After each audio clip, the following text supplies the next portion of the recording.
बोलो छठ मैया की जय। राधे राधे दोस्तों।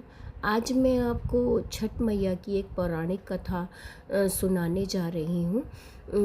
बहुत समय की पहले की बात है। एक राजा हुआ करते थे जिनका नाम प्रियव्रत था।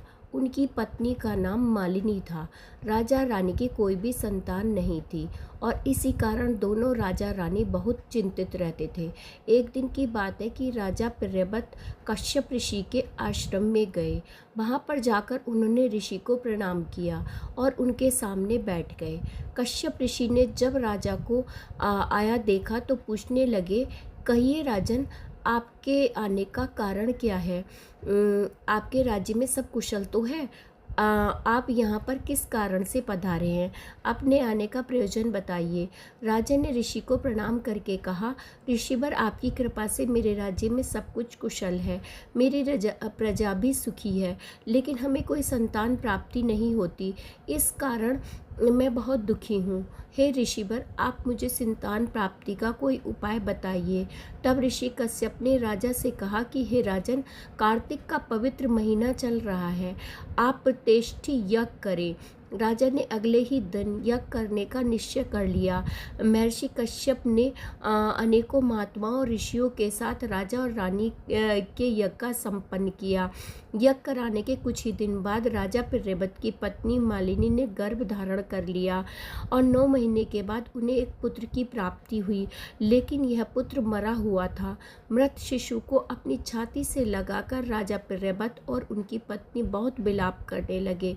तभी वहाँ पर एक आश्चर्यजनक घटना हुई। एक ज्योति युक्त विमान पृथ्वी की ओर आता दिखाई दिया। पास आने पर लोगों ने देखा कि उस विमान में एक दिव्य स्त्री बैठी हुई है। उन देवी ने राजा प्रियव्रत से कहा, हे राजन, मैं ब्रह्मा जी की मानस पुत्री हूँ। संतान प्राप्ति की इच्छा रखने वाले को संतान प्राप्ति का वरदान देती हूँ। इसके अलावा जो सच्चे भाव से मेरी पूजा करते हैं, मैं उनके सभी मनोरथ को पूर्ण कर देती हूँ। जैसे ही उन देवी ने उस मृत शिशु के शव को स्पर्श किया, वह शिशु जीवित हो गया। यह देखकर राजा प्रियव्रत और उनकी पत्नी मालिनी बहुत खुश हुए। अनेकों प्रकार से देवी की स्तुति करने लगे। यह देखकर राजा बहुत प्रभावित हुआ और षष्ठी देवी यानी छठ पूजा के प्रचार प्रसार में लग गया। राजा प्रियव्रत और उनकी पत्नी ने कार्तिक शुक्ल पक्ष की षष्ठी तिथि को षष्ठी देवी का पूरे विधि विधान से पूजन किया। बस तभी से छठ मैया की पूजा करने का यह पर्व शुरू हो गया है। और छठ मैया की पूजा जो कोई भी करता है, जो भी इस व्रत को करता है, छठी मैया उनकी सभी मनोकामना पूरी करती हैं और उसकी संतान की रक्षा करती हैं।